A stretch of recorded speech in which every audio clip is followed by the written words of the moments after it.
أعوذ بالله من الشيطان الرجيم. بسم الله الرحمن الرحيم. يا أيها الناس إن وعد الله حق فلا تغرنكم الحياة الدنيا ولا يغرنكم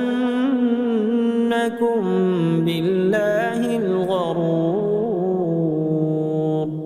إن الشيطان لكم عدو فاتخذوه عدوا إنما يدعو حزبه ليكونوا من أصحاب السعير. الذين كفروا لهم عذاب شديد والذين آمنوا وعملوا الصالحات لهم مغفرة وأجر كبير. السلام عليكم ورحمة الله وبركاته. ഖുർആൻ പദം 1496 ദിവസത്തിലേക്ക് എല്ലാവരെയും ഹാർദമായി സ്വാഗതം ചെയ്യുന്നു. വിശുദ്ധ ഖുർആനിലെ 35-ാമത്തെ അധ്യായമായ സൂറത്തുൽ ഫാത്തിറിലെ 5 മുതൽ 7 വരെയുള്ള ആയത്തുകളാണ് ഇന്ന് പഠനവിധേയമാക്കുന്നത്. ക്ലാസ് ആരംഭിക്കുന്നതിനായി ആദരണീയനായ ഡോക്ടർ AI വിലായത്തുള്ള സാഹിബിനെ ക്ഷണിക്കുന്നു.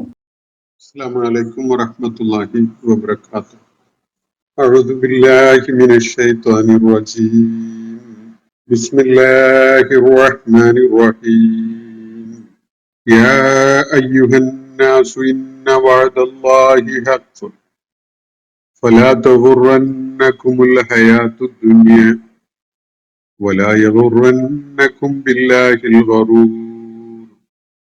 إن الشيطان لكم عدو فاتخذوه عدوا إنما يدعو حزبه ليكونوا من أصحاب السعير.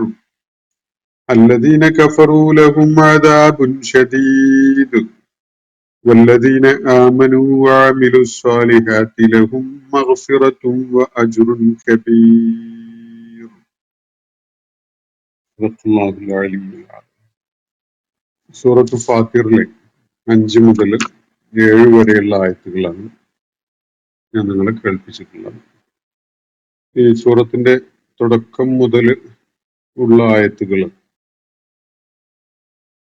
ആദ്യത്തെ 1-2 ആയത്തുകളിൽ അടങ്ങിയിട്ടുള്ള അള്ളാഹുവിനെ പരാമർശിച്ചുകൊണ്ട് അള്ളാഹുവിന്റെ മലായികത്തുകളെ പരാമർശിച്ചുകൊണ്ട് ഒക്കെയുള്ള ചില കാര്യങ്ങൾ പറഞ്ഞതിനെ തുടർന്ന് മനുഷ്യ സമൂഹത്തെ ഒന്നാകെയായി അഭിസംബോധന ചെയ്തുകൊണ്ട് 3-ാമത്തെ ആയത്തില് ചില കാര്യങ്ങൾ സൂചിപ്പിക്കപ്പെടുന്നത് നമ്മൾ കാണുകയുണ്ടായി. അവിടെ മനുഷ്യ സമൂഹത്തോട് ഒന്നാകെയായിട്ട് അല്ലാഹു ആവശ്യപ്പെടുന്നത് അള്ളാഹു അവർക്ക് ചൊരിഞ്ഞു കൊടുത്തിട്ടുള്ള ദൈവിക അനുഗ്രഹങ്ങൾ ഓർക്കാനും അള്ളാഹു അല്ലാത്ത ഒരു സ്രഷ്ടാവ് ഉണ്ടാവുക എന്നത് യുക്തിപരമായി സാധ്യതയുള്ള കാര്യമാണോ എന്നത് ആലോചിച്ച് മനസ്സിലാക്കാനുമാണ് അവിടെ അള്ളാഹു ആവശ്യപ്പെടുന്നത് നമ്മൾ കാണുകയുണ്ടായത്. വാനിൽ നിന്നും മണ്ണിൽ നിന്നുമായി വാനഭുവനങ്ങളിൽ നിന്നായിട്ട് മനുഷ്യന് വേണ്ട ജീവിത വിഭവങ്ങൾ ലഭ്യമാക്കുന്നത് അള്ളാഹു അല്ലാത്ത വേറെ വല്ല സ്രഷ്ടാവുമാണോ എന്ന കാര്യം ആലോചിച്ചുകൊണ്ട് കബളിപ്പിക്കപ്പെടുന്ന ഒരു അവസ്ഥ വരാതിരിക്കാൻ മനുഷ്യ സമൂഹത്തിനുള്ള ഒരു താക്കീതായിട്ടാണ് അള്ളാഹു അവിടെ കാര്യങ്ങൾ പറയുന്നത്. ഭൂതലത്തിൽ നിന്നായാലും അതുപോലെ ഉപരിലോകത്തു നിന്നായാലും മനുഷ്യന് ആവശ്യമായ വിഭവങ്ങൾ ഭൂമിയിൽ ലഭിച്ചുകൊണ്ടിരിക്കുന്നത് അല്ലാഹു അല്ലാത്ത വേറെ വല്ല സൃഷ്ടാവിന്റെയും അല്ലെങ്കിൽ ദിവ്യത്വം ആരോപിക്കപ്പെടുന്ന മറ്റാരുടെയെങ്കിലും പ്രവർത്തന ഫലമായിട്ടാണോ എന്നതാണ് ആലോചനയ്ക്ക് വേണ്ടി അല്ലാഹു ഉന്നയിച്ചിട്ടുള്ള വിഷയം. ഇതിനെ മുൻനിർത്തിക്കൊണ്ടാണ് മുഹമ്മദ് നബി സല്ലല്ലാഹു അലൈഹി വസല്ലമയുടെ പ്രവാചകത്വത്തിനോടും അദ്ദേഹം അവരുടെ മുന്നിൽ അവതരിപ്പിച്ചുകൊണ്ടിരിക്കുന്ന ജീവിത ദർശനത്തിനോടുമുള്ള നിലപാട് അവർ സ്വീകരിച്ചു വരുന്നത്, അവർ പിന്തുടർന്നു വരുന്നത് ശരിയാണോ എന്നത് അവർ പരിശോധിക്കേണ്ടിയിരിക്കുന്നത്. അവര് അള്ളാഹുവിന്റെ പ്രവാചകനെ നിഷേധിക്കുന്നുവെങ്കിലും അദ്ദേഹത്തെ കളവാക്കി തള്ളിക്കളയുന്നുവെങ്കിലും അതുകൊണ്ട് അങ്ങനെ തള്ളിക്കളഞ്ഞത് കൊണ്ടോ കളവാക്കിയത് കൊണ്ടോ ഒന്നും തന്നെ അദ്ദേഹം വ്യാജമായി വല്ലതും പറയുന്ന ഒരാളായി മാറുന്നില്ല. പൂർവികരായ മുഴുവൻ പ്രവാചകന്മാരുടെയും അനുഭവം ഇതുപോലെയൊക്കെ തന്നെയായിരുന്നു. താങ്കൾക്ക് മുമ്പും ദൂതന്മാർ കളവാക്കപ്പെട്ടിട്ടുണ്ട്.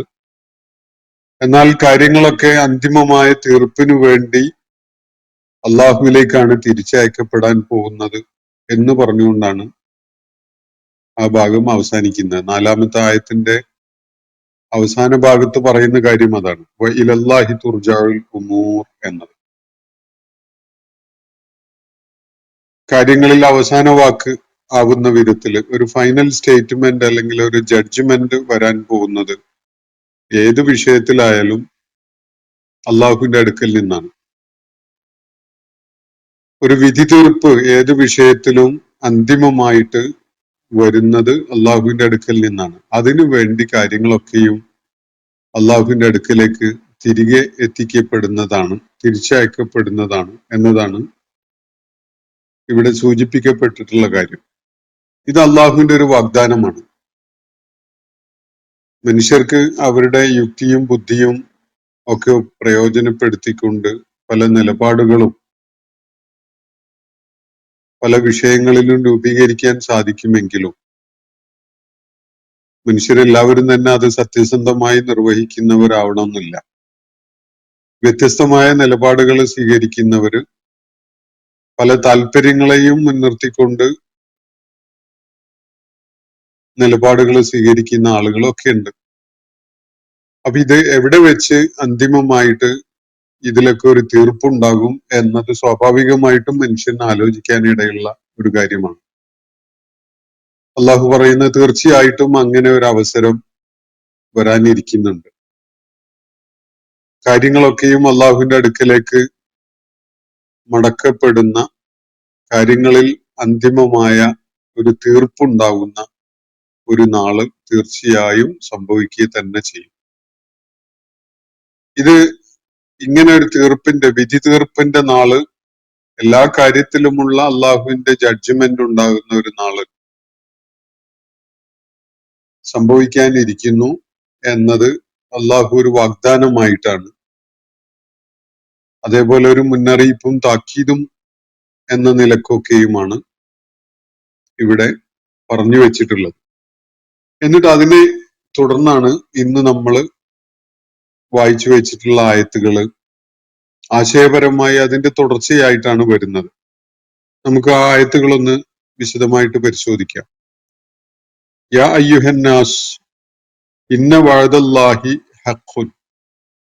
വീണ്ടും ജനങ്ങളെ അഭിസംബോധന ചെയ്തുകൊണ്ട്, ജനങ്ങളെ വിളിച്ചുകൊണ്ട്, മനുഷ്യരാശിയെ ഒന്നാകെയായി വിളിച്ചുകൊണ്ടാണ് ഇവിടെ സംസാരം. യാ അയ്യുഹന്നാസ്, ജനങ്ങളെ, മനുഷ്യരെ, ഇന്ന വഅദല്ലാഹി ഹഖ്ഖുൻ, തീർച്ചയായിട്ടും അള്ളാഹുവിന്റെ വാഗ്ദാനം യാഥാർത്ഥ്യമാണ്, സത്യമാണ്. എന്ന് പറഞ്ഞാൽ അത് ഒരു വെറും വർത്തമാനമല്ല, സത്യമായി പുലരാനുള്ളതാണ്. കൃത്യമായി അത് സംഭവിക്കും. അത് ഒരു ഭംഗിവാക്കായിട്ടോ അല്ലെങ്കിൽ വ്യാജമായ ഒരു ആളുകളെ അടക്കി നിർത്താൻ വേണ്ടിയുള്ള ഒരു പ്രസ്താവന നടത്തിയതോ ഒന്നുമല്ല.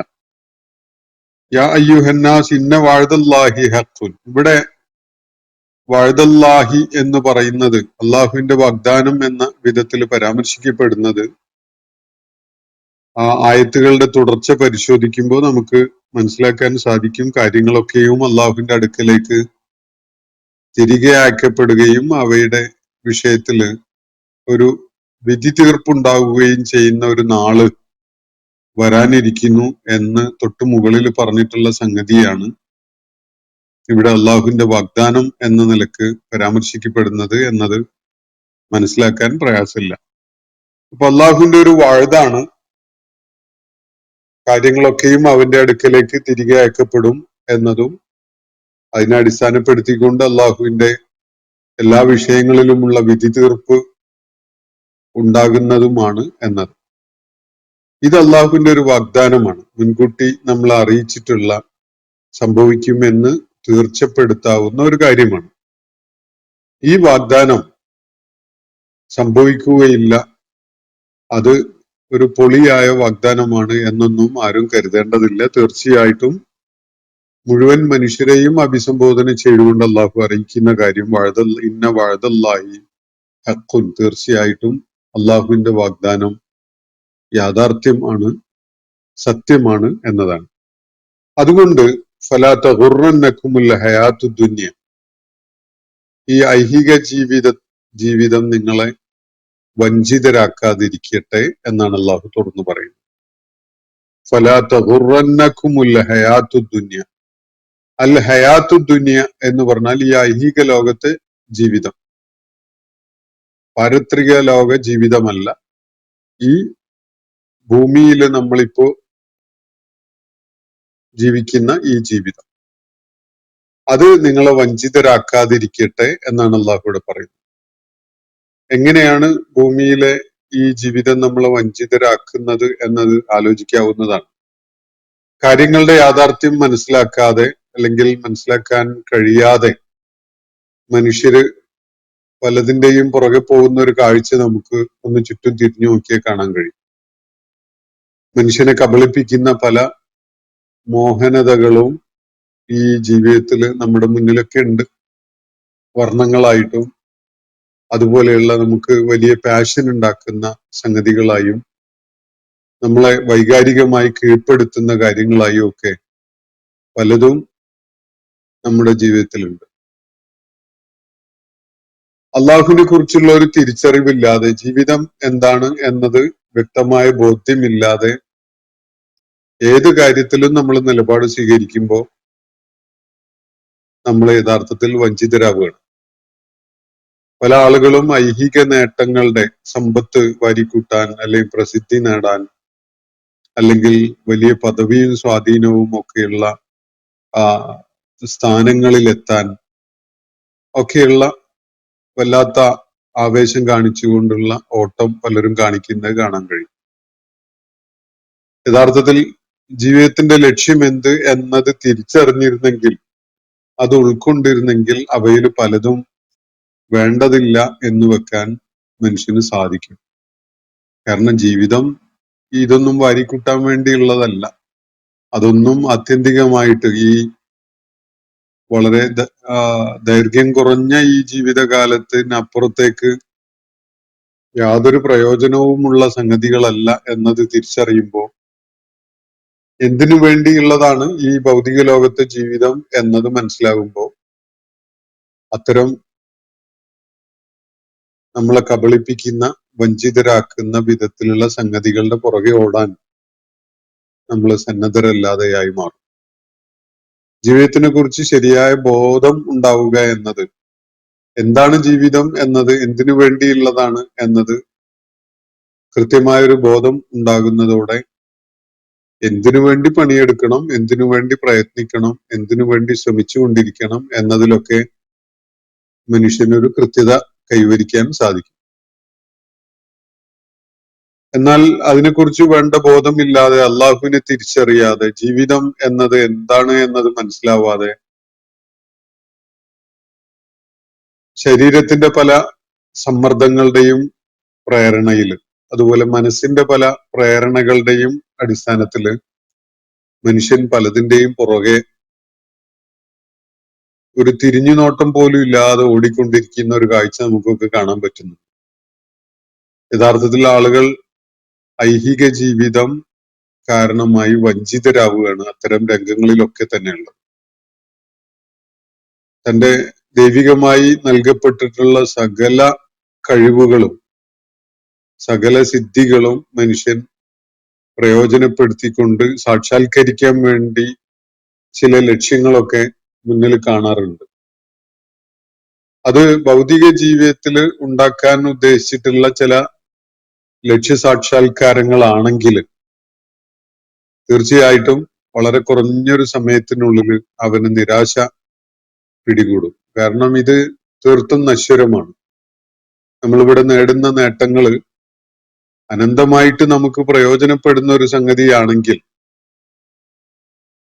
അത് അതിനുവേണ്ടിയുള്ള പ്രയത്നം ഉപകാരപ്രദമാണ് എന്നത് നമുക്ക് കരുതാൻ സാധിക്കും. പക്ഷെ അങ്ങനെ അല്ല എന്നത് മനുഷ്യൻ വളരെ വൈകാതെ തന്നെ മനസ്സിലാവും. ഒരുപക്ഷെ യൗവനത്തിന്റെ തിളപ്പില് അതത്ര ഉൾക്കൊള്ളാൻ പറ്റിയിട്ടില്ലെങ്കിലും കുറഞ്ഞ സമയത്തിനുള്ളിൽ, വളരെ കുറഞ്ഞ ഒരു പീരീഡിനുള്ളിൽ മനുഷ്യൻ ജീവിതത്തിന്റെ നശ്വരതയെക്കുറിച്ചുള്ള ഒരു ബോധം ഉള്ളവനായി മാറും. അപ്പോഴാണ് അത് മനസ്സിലായി തുടങ്ങുക. ഇത് ഭൗതിക ജീവിതം എന്നെ കബളിപ്പിക്കുകയായിരുന്നു, എന്നെ വഞ്ചിതനാക്കുകയായിരുന്നു എന്നതൊക്കെ. ഒരാള് ദീർഘകാലത്തെ അധ്വാനം, സമയം, പ്രയത്നം ഒക്കെ വ്യയം ചെയ്തത് ഈ ഭൗതിക ലോകത്തെ എന്തെങ്കിലുമൊക്കെ നേടി അടയാളപ്പെടുത്തലുകൾ ഉണ്ടാക്കി കളയാം എന്ന ലക്ഷ്യത്തിലാണെങ്കിൽ അതങ്ങ് തീർന്നു പോവും, അല്ലെങ്കിൽ കാലം കഴിഞ്ഞു പോവും, അവന്റെ ആയുസ് കഴിഞ്ഞു പോവും, അതോടെ അതൊക്കെ അവസാനിച്ചു. അതിലൊന്നും യഥാർത്ഥത്തിൽ അവൻ ലക്ഷ്യമിട്ടിരുന്ന ഒരു ആനന്ദമോ ലക്ഷ്യമിട്ടിരുന്ന ഒരു സാക്ഷാത്കാരമോ ഒന്നും അനുഭവിക്കാൻ കഴിയാത്ത വലിയ നിരാശയാണ് അയാളെ പിടികൂടുക. എന്നാൽ ഒരാള് അള്ളാഹുവിനെ തിരിച്ചറിയുകയും അവന്റെ തൃപ്തി നേടുന്നതിൽ വലിയ ആനന്ദം കണ്ടെത്തുകയും ചെയ്യുന്നുവെങ്കിൽ അയാൾ ഒരിക്കലും നിരാശനാവേണ്ടി വരില്ല. അയാളെ ജീവിതം കബളിപ്പിച്ചു എന്ന് ഒരിക്കലും തന്നെ പറയാൻ കഴിയില്ല. അള്ളാഹു ഇവിടെ ചൂണ്ടിക്കാണിക്കുന്ന ഒരു വിഷയം ഇതാണ്. മനുഷ്യരോടായിട്ട് അള്ളാഹു പറയുന്നത് തീർച്ചയായിട്ടും കാര്യങ്ങളുടെ വിധി തീർപ്പിനായിട്ടെല്ലാം അള്ളാഹുവിന്റെ അടുക്കലേക്ക് തിരിച്ചയക്കപ്പെടാൻ നിശ്ചയിക്കപ്പെട്ട ഒരു നാളുണ്ട്. അത് അള്ളാഹുവിന്റെ വാഗ്ദാനമാണ്, അള്ളാഹുവിന്റെ മുൻകൂട്ടി അറിയിക്കപ്പെട്ട ഒരു കാര്യമാണ്. അള്ളാഹു നമ്മളെയൊക്കെ നേരത്തെ തന്നെ അറിയിച്ചിട്ടുള്ള ഒരു കാര്യം. ആ അർത്ഥത്തിലാണ് ഇവിടെ വാഴത് എന്ന വാക്ക് ഉപയോഗിക്കുന്നത്. വാഴതുള്ള എന്ന് പറയുമ്പോൾ അള്ളാഹുവിന്റെ വാഗ്ദാനം എന്നത് അള്ളാഹു നമ്മെ മുൻകൂട്ടി അറിയിച്ചിട്ടുള്ള ഒരു കാര്യം എന്ന നിലക്കാണ്. അപ്പൊ ആ സംഗതി നമ്മളെ മുൻകൂട്ടി അറിയിച്ചിട്ടുള്ള ഒരു കാര്യം അള്ളാഹുവിന്റെ മുന്നിൽ ഇതൊക്കെയും ഹാജരാക്കപ്പെടും എന്നതും മുഴുവൻ കാര്യങ്ങളിലും അന്തിമമായിട്ട്, ഇന്ന് അങ്ങനെയാണല്ലോ, ഒരേ വിഷയത്തിൽ വ്യത്യസ്ത നിലപാടുകളും അഭിപ്രായങ്ങളും ഒക്കെ ആയിട്ടാണ് ആളുകൾ നീങ്ങുന്നുണ്ടാവുക. പലതും യാഥാർത്ഥ്യവുമായിട്ട് വളരെ ബഹുദൂരം അകലെ ആയിരിക്കും എന്നതും നമുക്ക് ശ്രദ്ധിച്ചാൽ മനസ്സിലാവും. പക്ഷെ ഇതൊക്കെയും എന്താണ്, യഥാർത്ഥത്തിൽ എന്താണ്, അയാൾ കരുതിയ പോലെയാണോ, ഞാൻ കരുതിയ പോലെയാണോ, വേറൊരാൾ കരുതിയ പോലെയാണോ എന്നത് കൃത്യമായിട്ടൊരു തീരുമാനം ഉണ്ടാകുന്നത് കാര്യങ്ങൾ അള്ളാഹുവിന്റെ അടുക്കലേക്ക് മടക്കി അയക്കപ്പെടുകയും അവയുടെ ഒക്കെ മേൽ അള്ളാഹു വിധി തീർപ്പ് നടത്തുകയും ചെയ്യുന്ന ഘട്ടത്തിലാണ്. ഇത് അള്ളാഹു നമ്മളെ മുൻകൂട്ടി അറിയിച്ചിട്ടുള്ള ഒരു കാര്യമാണ്. ഇതൊരിക്കലും തന്നെ സത്യമാവാതെ പോവുകയില്ല, സത്യമായി പുലരുന്ന ഒരു കാര്യമാണ്. ഇന്ന വഅദല്ലാഹി ഹഖ്ഖുൻ, തീർച്ചയായിട്ടും അള്ളാഹുവിന്റെ ഈ മുൻകൂട്ടി അറിയിച്ചുള്ള കാര്യം, അള്ളാഹുവിന്റെ ഈ വാഗ്ദാനം, അത് സത്യമായി പുലരുക തന്നെ ചെയ്യും. അതുകൊണ്ട് ഈ ഭൗതിക ജീവിതമാണ് എല്ലാം എന്ന ധാരണയിൽ നീങ്ങുന്ന ആളുകൾ അകപ്പെടുന്ന വിധത്തിലുള്ള വഞ്ചനകളിൽ ചെന്ന് ചാടരുത് എന്നാണ് അള്ളാഹു ഇവിടെ ഉപദേശിക്കുന്നത്. ഫലാ തഗുറന്നക്കും, നിങ്ങളെ വഞ്ചിതരാക്കാതിരിക്കട്ടെ. ആരാണ് നിങ്ങളെ വഞ്ചിതനാക്കാൻ നോക്കുന്നത്? അൽ ഹയാത്തു ദുന്യ, ഈ ഐഹിക ലോകത്തെ ജീവിതം നിങ്ങളെ വഞ്ചിതനാക്കാതിരിക്കട്ടെ എന്നാണ് അള്ളാഹുവിടെ പറയുന്നത്. ഐഹിക ജീവിതം പലരെയും വഞ്ചിതരാക്കിയിട്ടുണ്ട്. പത്രം വായിക്കുന്ന ചരിത്രബോധമുള്ള എല്ലാവർക്കും അതിന്റെ നിരവധി ഉദാഹരണങ്ങൾ കൺമുന്നിൽ ഇങ്ങനെ വന്നുകൊണ്ടിരിക്കും. ജീവിതം വഞ്ചിതനാക്കി കളഞ്ഞിട്ടുള്ള തരം ആളുകൾ, അവര് എന്തിനു വേണ്ടി പ്രയത്നിച്ചു, എന്തിനു വേണ്ടി കഠിനാധ്വാനം ചെയ്തു എന്നതൊക്കെ പരിശോധിക്കുമ്പോൾ അത് വല്ലാത്തൊരു പോയത്തമായി പോയല്ലോ എന്ന് നമുക്ക് അവരെ വിലയിരുത്തുമ്പോൾ മനസ്സിലാവും. അപ്പൊ ജീവിതം എന്താണ് എന്നതിനെ കുറിച്ച് കൃത്യമായൊരു ബോധ്യം ഉണ്ടാവുക എന്നതാണ് ഏറ്റവും പ്രധാനമായ ഒരു സംഗതി. അതുകൊണ്ട് ഫലാ തഗുറന്നകുമുൽ ഹയാത്തു ദുനിയ, അള്ളാഹുവിന്റെ വാഗ്ദാനം വഞ്ചനാത്മകമാണ് എന്ന് കരുതിക്കൊണ്ട് അങ്ങനെ ജീവിച്ച് മുന്നോട്ട് പോവുകയാണെങ്കിൽ തീർച്ചയായിട്ടും ഐഹിക ജീവിതം നിങ്ങളെ വഞ്ചിതരാക്കും. കാരണം നിങ്ങൾ അത്തരം പലതിന്റെയും പുറകെ ആയിരിക്കും ജീവിതത്തിൽ ഓടിക്കൊണ്ടിരിക്കുന്നുണ്ടാവുക. അവയൊക്കെ സാക്ഷാത്കരിക്കണം എന്ന വലിയ മോഹവുമായിട്ടായിരിക്കും നിങ്ങളുടെ ജീവിത പ്രയാണം. അപ്പോ ലക്ഷ്യം തെറ്റിയുള്ള യാത്രയാണത്. ലക്ഷ്യം തെറ്റിയുള്ള യാത്ര ഒരിക്കലും തന്നെ നമ്മളെ തൃപ്തിപ്പെടുത്തുന്ന വിധത്തില് ലക്ഷ്യ സാക്ഷാത്കാരമുള്ളതായി മാറുകയില്ല. അത് നമ്മളെ വഞ്ചിതരാക്കും. വലാ യഗുറന്നകും ബില്ലാഹിൽ ഗറൂർ. ഗറൂർ എന്ന് പറഞ്ഞ കൊടിയ വഞ്ചകൻ എന്നാണ്. അപ്പോ കൊടിയ വഞ്ചകൻ അള്ളാഹുവിന്റെ കാര്യത്തിൽ നിങ്ങളെ വഞ്ചിതനാക്കാതിരിക്കട്ടെ എന്നാണ് തുടർന്ന് അള്ളാഹു പറയുന്നത്. വലാ യഗുറന്നകും, നിങ്ങൾ വഞ്ചിതരാക്കപ്പെടാതിരിക്കട്ടെ. ആരാണ് നിങ്ങളെ വഞ്ചിക്കാൻ പോകുന്നത്, അതിനുവേണ്ടി ശ്രമിക്കുന്നത്? അൽ ഗറൂർ. ഗറൂർ എന്ന വഞ്ചകൻ, കൊടിയ വഞ്ചകൻ, ശൈത്താൻ എന്ന വിശദീകരണം തുടർന്നുള്ള ആയത്തിൽ ഇതിന് നൽകപ്പെടുന്നുണ്ട്. അൽ ഗറൂർ എന്നതുകൊണ്ട് ഉദ്ദേശിക്കപ്പെടുന്നത് ശൈത്താനാണ്. ലക്ഷ്യമിട്ട് മനുഷ്യനെ വഴിപഴപ്പിക്കാൻ ഒരുങ്ങി പുറപ്പെട്ടിരിക്കുന്ന ആളാണ് പിശാച്, ശൈത്താൻ. ആ ശൈത്താൻ നിങ്ങളെ വഞ്ചനയിൽ അകപ്പെടുത്താതിരിക്കട്ടെ. ആരുടെ കാര്യത്തിലാണ്? ബില്ലാ, അള്ളാഹുവിന്റെ കാര്യത്തിൽ. അള്ളാഹുവിനെ കുറിച്ച് അടിസ്ഥാനരഹിതമായ പല ധാരണകളും നിങ്ങളുടെ മനസ്സിലേക്ക് ഇട്ടു തന്നുകൊണ്ട് തെറ്റായ പല ആശയങ്ങളുടെയും അടിസ്ഥാനത്തിൽ നിങ്ങൾ അങ്ങനെ മുന്നേറി ജീവിതം വഞ്ചനയിൽ അകപ്പെട്ടതുപോലെയുള്ള ഒരു സംഗതിയായി നിങ്ങളുടെ കാര്യത്തിൽ മാറാതിരിക്കട്ടെ എന്നാണ് അള്ളാഹു ഇവിടെ പറയുന്നത്. അള്ളാഹുവിനെ കുറിച്ച് ഈ കൊടിയ വഞ്ചകൻ നിങ്ങളെ വഞ്ചനയിൽ അകപ്പെടുത്തുക എന്ന് പറഞ്ഞാൽ അതിന്റെ അർത്ഥം എന്താണ്? ചില ആളുകൾ സമീപകാലത്ത് ഇങ്ങനെ പ്രസംഗിച്ചുകൊണ്ടിരിക്കുന്നത് നിങ്ങൾ കേട്ടിട്ടുണ്ടാവും. ആ ആള് സ്വർഗത്ത് പോകുന്നില്ലെങ്കിൽ, അല്ലെങ്കിൽ ഈ ആള് സ്വർഗത്ത് പോകുന്നില്ലെങ്കിൽ അങ്ങനെ ഒരു സ്വർഗത്തിൽ പോകാൻ ഞാൻ ആഗ്രഹിക്കുന്നില്ല എന്നൊക്കെ പറയുന്നു. ആരാണ് അങ്ങനെയൊക്കെ പറയാൻ? എന്ത് അടിസ്ഥാനത്തിലാണ് അങ്ങനെ പറയുന്ന ആളുകൾക്ക് സാധിക്കുക? അള്ളാഹുവിന്റെ കിതാബ് മാനദണ്ഡമാണെങ്കിൽ അങ്ങനെ പറയാൻ ഒരിക്കലും സാധിക്കില്ല. സ്വർഗനരകങ്ങളുടെ കാര്യത്തില് അതേക്കുറിച്ച് നമ്മൾ അറിയിച്ചിട്ടുള്ളത് അള്ളാഹുവാണ്. പ്രവാചകന്മാരും മുഖേന സ്വർഗനരകങ്ങളെയും പാരത്രിക ജീവിതത്തെയും കുറിച്ചൊക്കെ നമ്മളോട് പറഞ്ഞിട്ടുള്ളത് അള്ളാഹുവാണ്. അത് മാത്രമല്ല പറഞ്ഞത്, അതിന്റെ മുമ്പ് നമ്മളൊക്കെ ഒരുമിച്ച് കൂട്ടപ്പെടുമെന്നും അള്ളാഹു നമ്മളൊക്കെ വിചാരണക്ക് വിധേയമാക്കുമെന്നും ഒക്കെയുള്ള കാര്യങ്ങൾ പറഞ്ഞിട്ടുണ്ട്. ആ വിചാരണക്ക് ഒരു മാനദണ്ഡമുണ്ട്. അത് നമുക്ക് ഇഷ്ടമുള്ളവരെ അങ്ങ് കടത്തിവിടുക, അല്ലാത്തവരെ അവിടെ തടഞ്ഞു നിർത്തുക എന്ന വിധത്തിലുള്ളതല്ല ആ വിചാരണ. അപ്പൊ അതിനൊക്കെ കൃത്യമായ പിന്തുടരപ്പെടാനിരിക്കുന്ന മാനദണ്ഡങ്ങളുണ്ട്. ഇതൊക്കെ ഇരിക്കെ സ്വർഗനരകങ്ങളെ കുറിച്ച്, പാരത്രിക ജീവിതത്തെ കുറിച്ച് ഒക്കെ നമ്മളോട് പറഞ്ഞിട്ടുള്ളത് അള്ളാഹുവാണ് എന്ന കാര്യം ഇരിക്കെ പിശാച് അത്തരം ആളുകളെ വഞ്ചിതരാക്കിയിരിക്കുകയാണ്. അള്ളാഹു ഗഫൂർ റഹീം അല്ലേ? അള്ളാഹു പുറത്തു കൊടുക്കുന്നവനല്ലേ?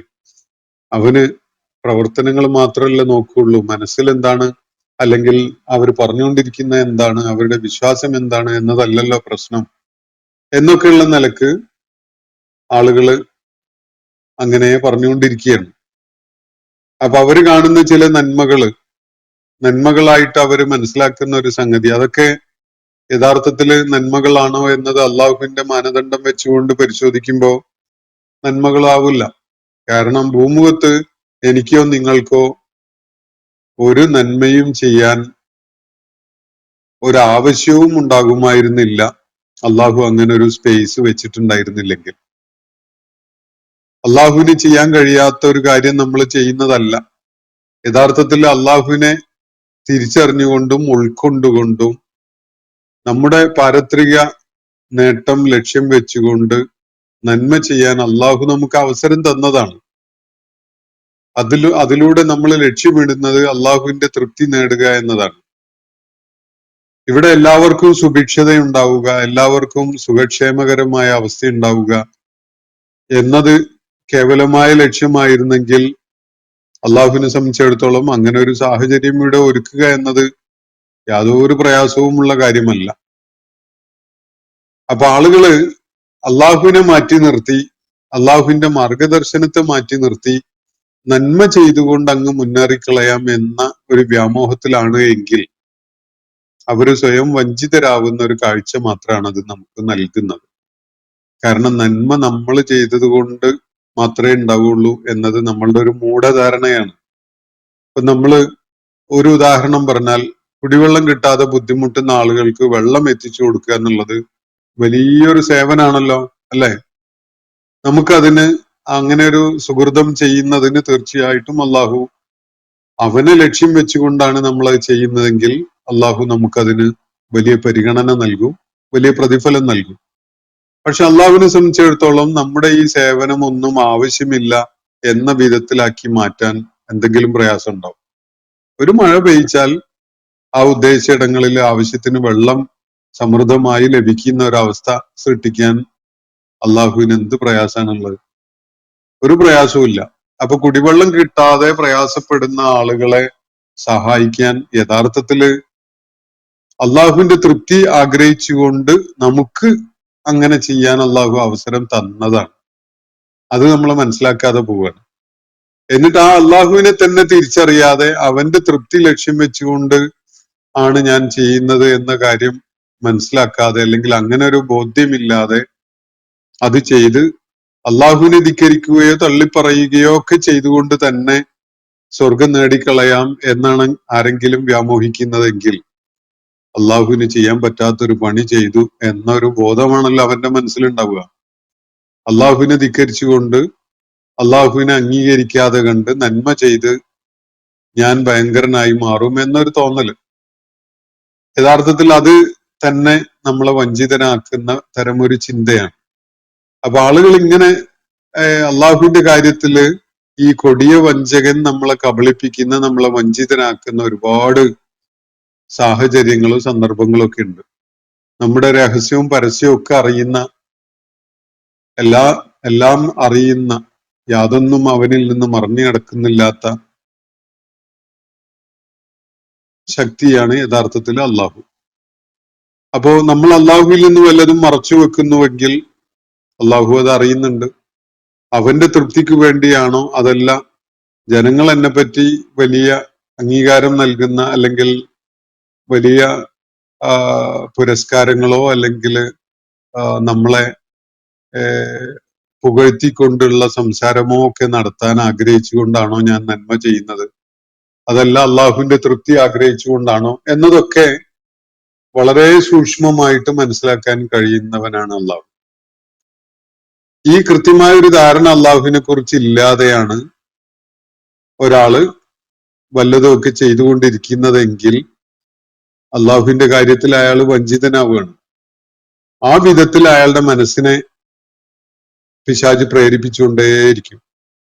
സമ്പന്നരായ ആളുകള് വലിയ ഔദാര്യം കാണിക്കുന്നതിന് വേണ്ടി അവസരങ്ങൾ പ്രയോജനപ്പെടുത്തുമ്പോ അതിലൂടെ ചിലപ്പോ ഒക്കെ അവര് ലക്ഷ്യമിടുന്നത് ആളുകൾക്കിടയിൽ വലിയ പ്രീതി ഉണ്ടായി മാറുക, താൻ വലിയ ഉദാഹരണമാണ് എന്ന വിധത്തിൽ അംഗീകരിക്കപ്പെടുക, അതിന്റെ പേരില് പ്രശംസയും അംഗീകാരവും ഒക്കെ തന്നെ തേടി വരിക എന്നതൊക്കെ ആയിരിക്കും പലപ്പോഴും.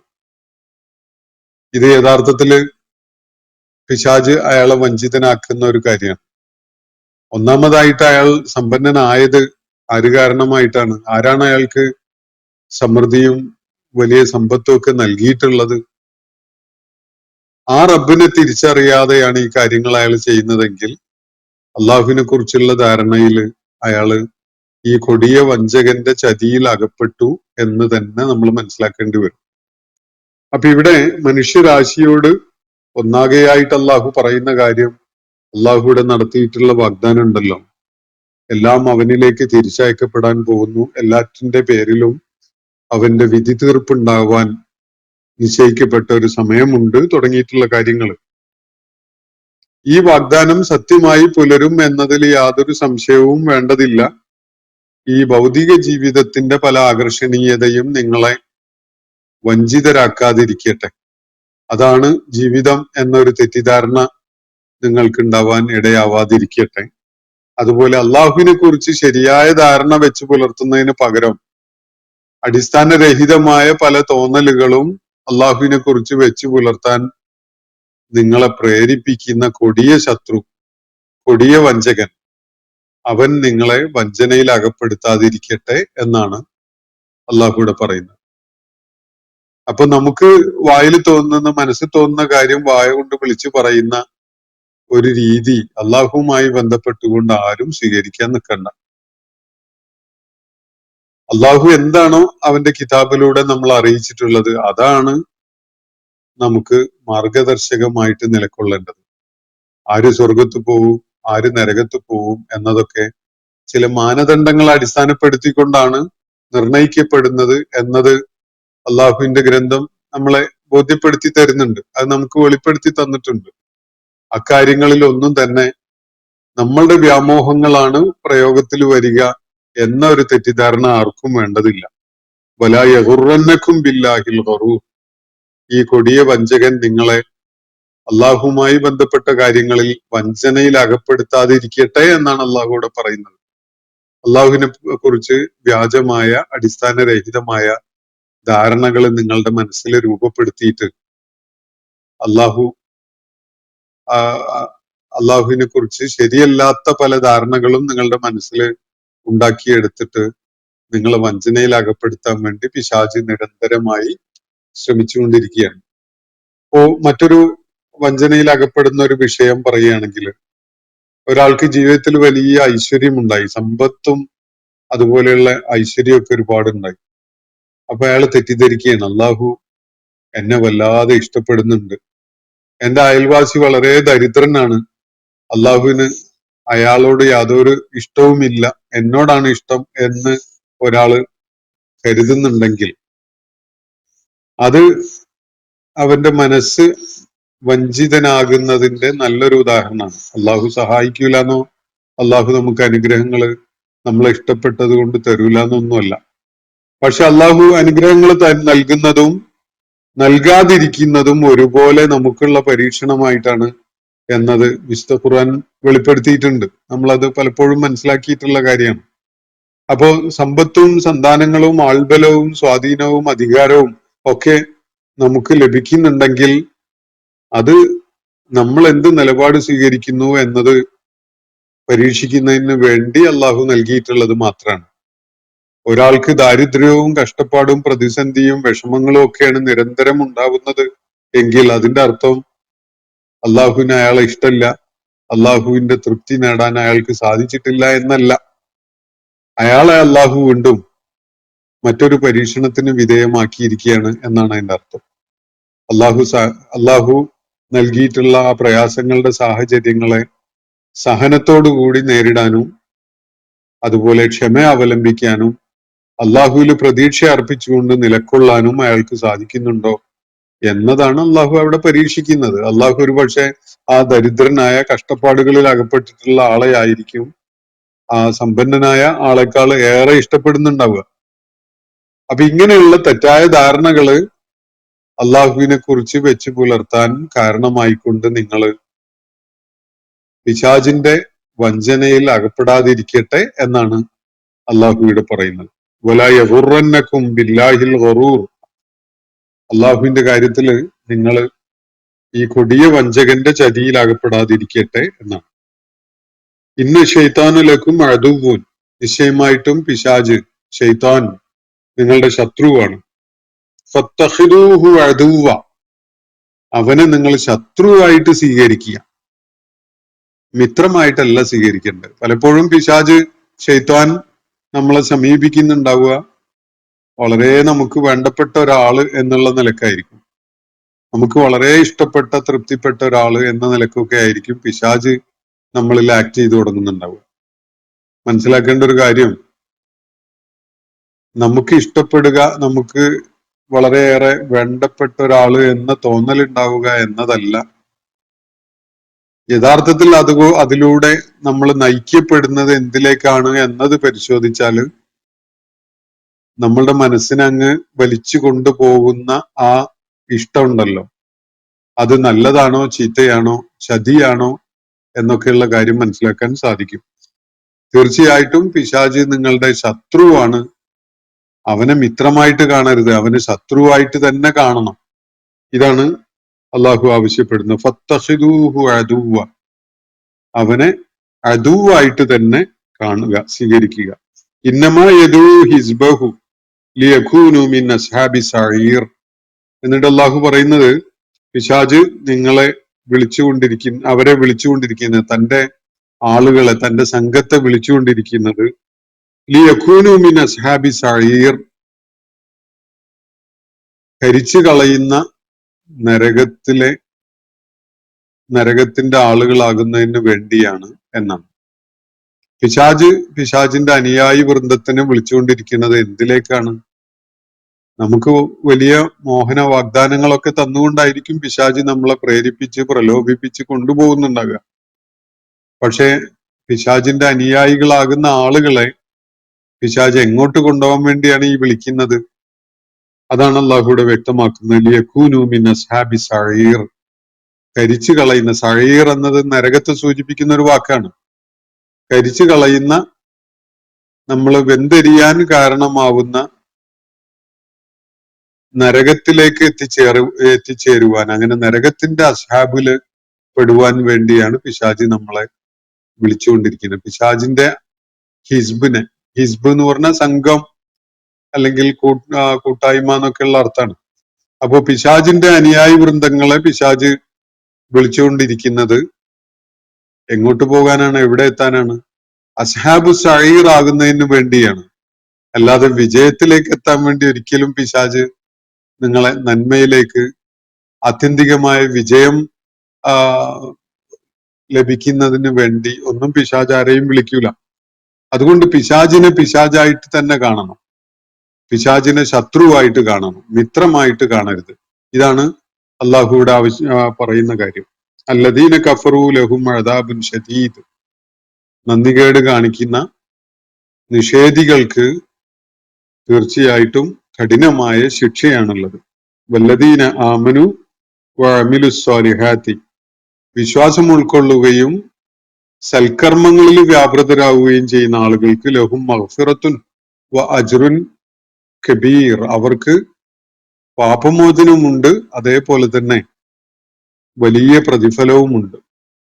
രണ്ട് കാര്യങ്ങളാണ് അള്ളാഹുവിടെ വിശ്വസിക്കുകയും സൽക്കർമ്മങ്ങൾ ചെയ്യുകയും ചെയ്യുന്നവർക്കായിട്ട് വാഗ്ദാനം ചെയ്തിരിക്കുന്നത്. ഒന്ന് മഗ്ഫിറത്താണ്, അള്ളാഹു അവരുടെ വീഴ്ചകളൊക്കെ പുറത്തു മാപ്പാക്കി കൊടുക്കും എന്നതാണ് ഒരു വാഗ്ദാനം. രണ്ടാമത്തത് അജ്റുൻ കബീർ ആണ്, വലിയ പ്രതിഫലം എന്നതാണ്. അപ്പൊ നമ്മളുടെ നന്മകൾക്ക്, നമ്മുടെ സുഹൃതങ്ങൾക്ക് വലിയ പ്രതിഫലം, വർദ്ധിച്ച പ്രതിഫലം നൽകാമെന്നാണ് അള്ളാഹു പറയുന്നത്. അതുപോലെ നമ്മുടെ വീഴ്ചകൾക്കും നമ്മുടെ പിഴവുകൾക്കും ഒക്കെ അതൊക്കെയും തന്നെ മഗ്ഫിറത്താക്കി കൊടുക്കും എന്നതുമാണ് അള്ളാഹു ഇവിടെ പറയുന്ന കാര്യം. പുറത്തു കൊടുക്കും എന്നത്. രണ്ട് വാഗ്ദാനങ്ങൾ, രണ്ടും വളരെ ആനന്ദദായകമായ ദൈവിക വാഗ്ദാനങ്ങളാണ്. അതൊട്ടും ഒരിക്കലും തന്നെ വഞ്ചനാത്മകമായതല്ല. പിശാച് നൽകുന്ന വാഗ്ദാനങ്ങളാണ് നമ്മൾ അത് അനുഭവിക്കുന്നതിലേക്ക് അങ്ങ് എത്തുമ്പോഴാണ് നമുക്ക് മനസ്സിലാവുക അത് വലിയ വഞ്ചനയായിരുന്നു, വലിയ ചതിയായിരുന്നു എന്നത്. സമ്പത്തിന്റെ പുറകെ പോകുന്നവര് പ്രസിദ്ധിയുടെ പുറകെ പോകുന്നവര്, അതുപോലെ ജീവിത ആനന്ദങ്ങളുടെ ലഹരിയിൽ കഴിയുന്ന ആളുകൾ, ഇവരൊക്കെ തന്നെ തിരിച്ചറിയാതെ പോകുന്നത് അതാണ് ആനന്ദം, അതാണ് സാക്ഷാത്കാരം എന്നൊക്കെയുള്ള തെറ്റിദ്ധാരണയില് അവര് പിശാചിന്റെ പ്രേരണയിൽ അങ്ങനെ പോയിക്കൊണ്ടിരിക്കും. സമ്പത്ത് വാരിക്കൂട്ടുന്നതില്, അതുപോലെ പ്രസിദ്ധിയുടെ പുറകെ അങ്ങനെ പോവുക. അതിൽ നന്മയും അള്ളാഹുവിന്റെ തൃപ്തിയൊന്നും ആഗ്രഹിച്ചുകൊണ്ടുള്ളതൊന്നുമല്ല. അതുപോലെ അംഗീകാരങ്ങള്, സ്ഥാനം, പദവി, ഇതൊക്കെ മോഹിച്ചുകൊണ്ട് മനുഷ്യര് അതിലൊക്കെ പ്രലോഭിതരാകും. അതിന്റെയൊക്കെ പുറകെ അങ്ങനെ എല്ലാ പ്രയത്നങ്ങളും ചെയ്തുകൊണ്ട് അതിന്റെ പുറകെ പോയിട്ടുണ്ടാവും. പക്ഷെ അങ്ങ് എത്തുമ്പോഴാണ് മനസ്സിലാവുക, at the end of the day എന്ന് പറയാൻ വേണമെങ്കിൽ, ആ നാളിന്റെ ഒടുക്കത്തിലാണ് അയാൾ മനസ്സിലാക്കുക അത് വല്ലാത്തൊരു ചതിയായിരുന്നു അല്ലേ എന്ന്. ഇപ്പൊ നമ്മുടെ രാഷ്ട്രീയ രംഗം വെറുതെ ഒന്ന് നിരീക്ഷിച്ചാല് അതില് ആംബിഷൻസ് ഉള്ള വലിയ മോഹങ്ങൾ സാക്ഷാത്കരിക്കണം എന്ന് ആഗ്രഹിച്ച് നടക്കുന്ന ഒരുപാട് ആളുകളെ കാണാൻ കഴിയും. ഒരുപക്ഷെ രാജ്യത്തെ ഏറ്റവും പരമോന്നതമായ പദവിയിലേക്ക് എത്താൻ സാധിച്ചു എന്ന് വെക്കുക. അതായിരിക്കും ഉള്ളിന്റെ ഉള്ളില് അയാൾ കൊണ്ട് നടക്കുന്ന മോഹം എന്ന് നമ്മൾ കരുതുക തൽക്കാലത്തേക്ക്. അത് സഫലീകരിച്ചു കഴിഞ്ഞാൽ എല്ലാമായി എന്നായിരിക്കും അയാൾ കരുതുന്നുണ്ടാവുക. പക്ഷെ അയാൾ അത് റിയലൈസ് ചെയ്യുമ്പോൾ അയാൾക്ക് ബോധ്യപ്പെടും അതൊന്നും ആയിരുന്നില്ല എന്നത്. അത് ഒരു നിലക്കും തൃപ്തി നൽകുന്ന, നമുക്ക് സായുജ്യമടയാൻ കാരണമാവുന്ന ഒരു സംഗതിയേ ആയിരുന്നില്ല എന്നത് പിശാചിന്റെ പ്രേരണയിൽ അതിനുവേണ്ടി കൊതിച്ച്, അതിനുവേണ്ടി കുതികാൽ വെട്ടിപ്പൊക്കെ നടത്തി, വലിയ പ്രയത്നങ്ങൾ നടത്തി ഒക്കെ അങ്ങനെ മുന്നോട്ട് പോയ ഒരാള് തിരിച്ചറിയുന്ന ഒരു കാര്യം, അയാൾ ഉദ്ദേശിച്ച കാര്യത്തിലേക്ക് എത്തി എന്ന് തന്നെ വെക്കുക. പക്ഷെ അതുപോലും അയാൾക്കൊരു സംതൃപ്തി നൽകുന്ന ഒരു സംഗതിയല്ല എന്നത് അയാൾ തിരിച്ചറിയും. എന്നാൽ അള്ളാഹു വാഗ്ദാനം ചെയ്യുന്നത് ആഗ്രഹിച്ചുകൊണ്ട് അതിനുവേണ്ടി പ്രയത്നിക്കുന്ന ആളോ ഒരിക്കലും തന്നെ അങ്ങനെ താൻ കബളിപ്പിക്കപ്പെട്ടു, ചതിയിലകപ്പെട്ടു, ഞാൻ വഞ്ചിതനായി എന്നൊന്നും കരുതുന്ന ഒരവസ്ഥ ഒരിക്കലും ഉണ്ടാവില്ല. കാരണം അള്ളാഹു നൽകുന്ന വാഗ്ദാനം യാഥാർത്ഥ്യമാണ്. അത് സത്യമായി പുലരുക തന്നെ ചെയ്യും. അതിന്റെ ഒരു ഒരു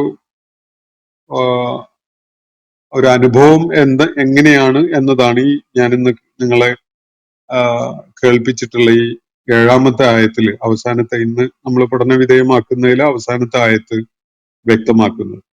നിഷേധികളായി മുന്നോട്ട് പോകുന്ന ആളുകള് തീർച്ചയായിട്ടും അവരെ കാത്തിരിക്കുന്നത് അതികഠിനമായ ശിക്ഷയാണ്.